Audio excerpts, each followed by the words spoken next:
What's up, Trader's Edge? It's Mark Sebastian, and this is your look at the week ahead. Today, I'm going to cover the economic information that's really important and what to expect. I'm going to talk about the earnings and how important those are. I'm going to look at levels on the indexes. I'm going to talk a little bit about the VIX and what I'm doing with it. So let's dig in.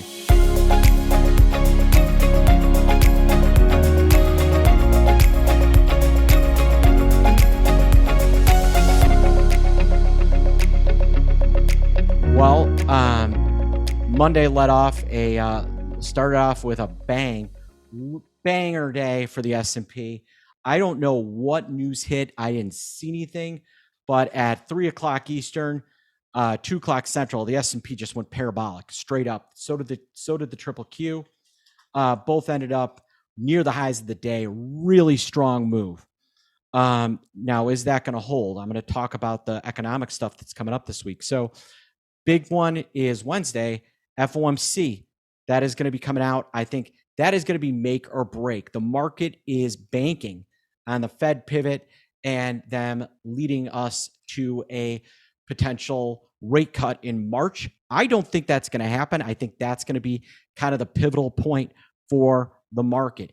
That is big. Then after that, toward the end of the week, we have ADP, we have non-farm payrolls. So we have ISM, just so much. This week is just jam-packed with earnings.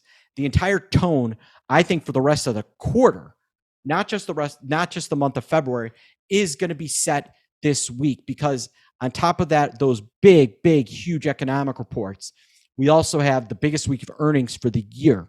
So certainly for the quarter and probably for the year. Let's start with what's hitting on Tuesday. Tuesday after the bell, we have Microsoft earnings. Now, Microsoft earnings, and I want to point this out. And I'm just going to go to at the money because I want you to look at this. So Microsoft is trading about $410.40. They're pricing in about an $18.75 straddle.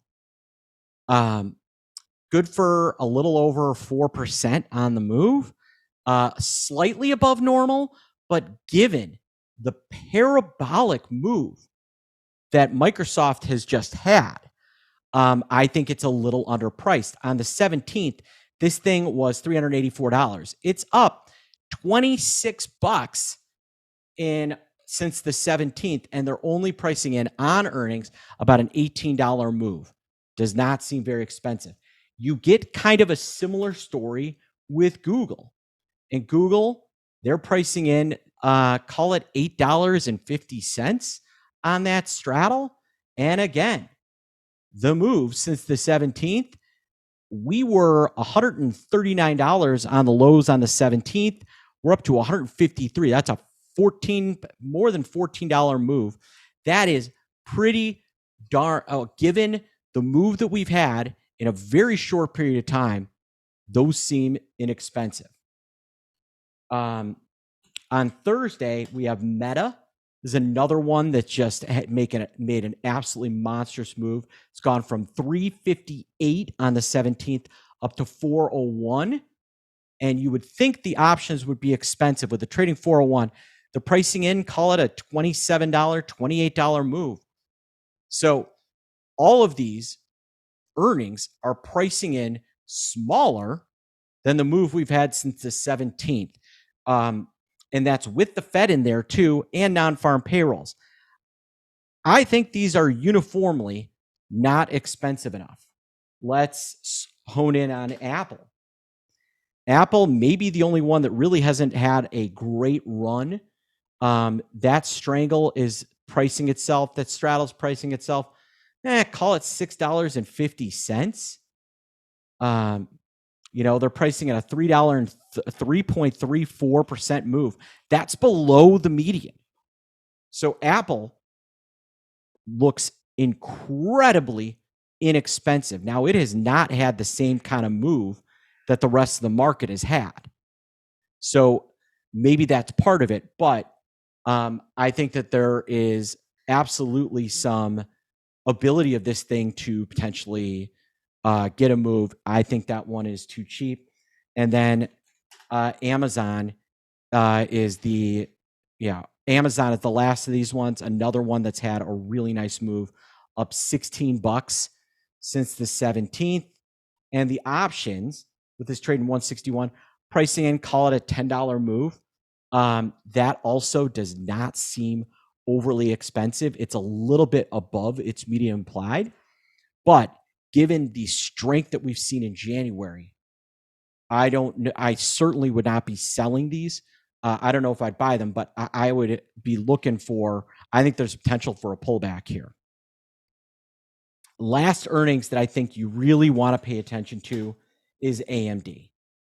AMD, talk about moves. All right. Since the beginning of the month, AMD is up $45.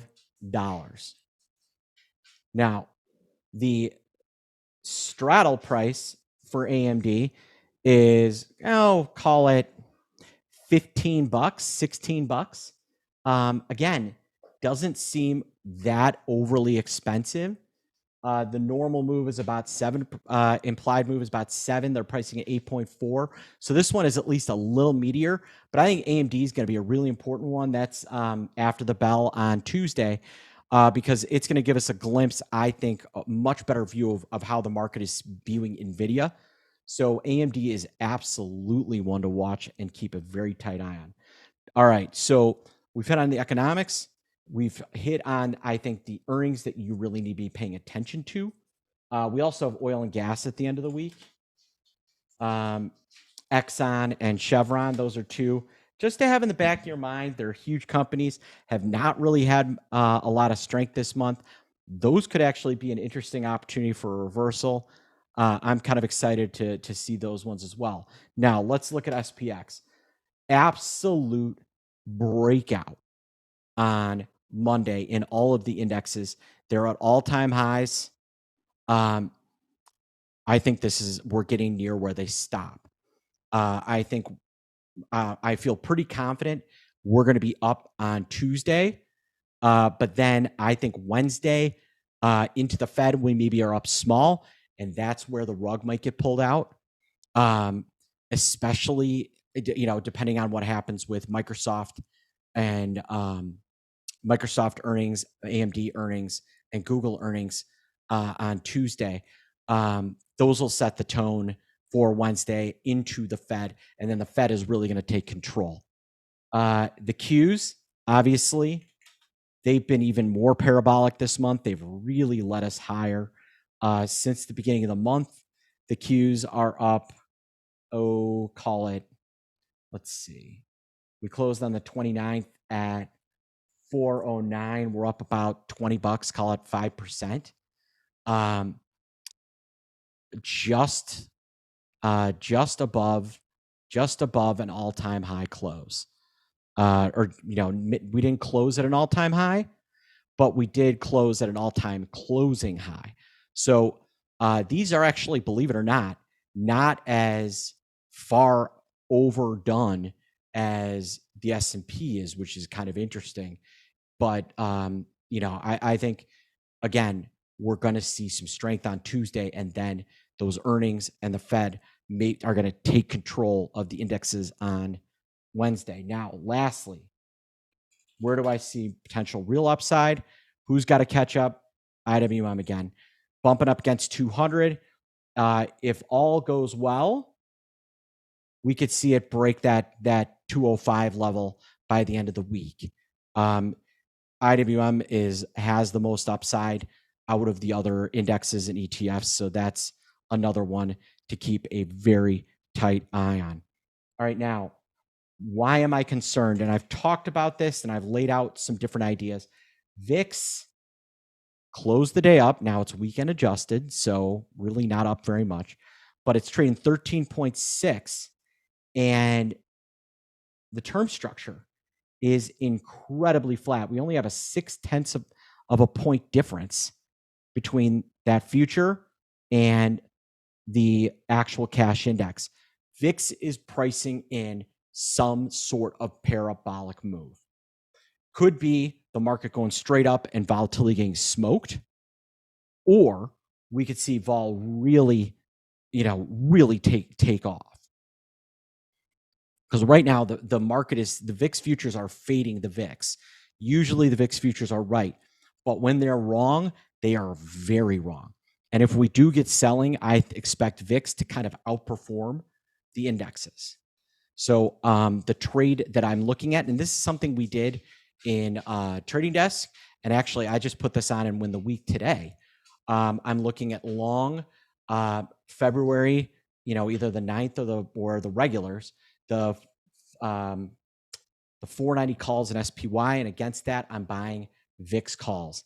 I think that is a play that is going to pay out nicely. All right, folks. Couple of things.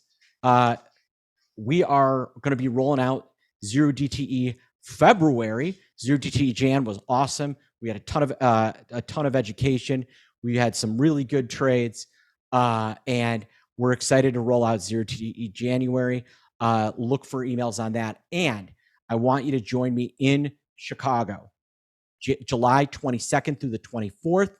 Call my team, 888-872-3301, to find out all about it. You can click the links in this email to read about all the amazing things we're going to do. I'm looking forward to hearing from you.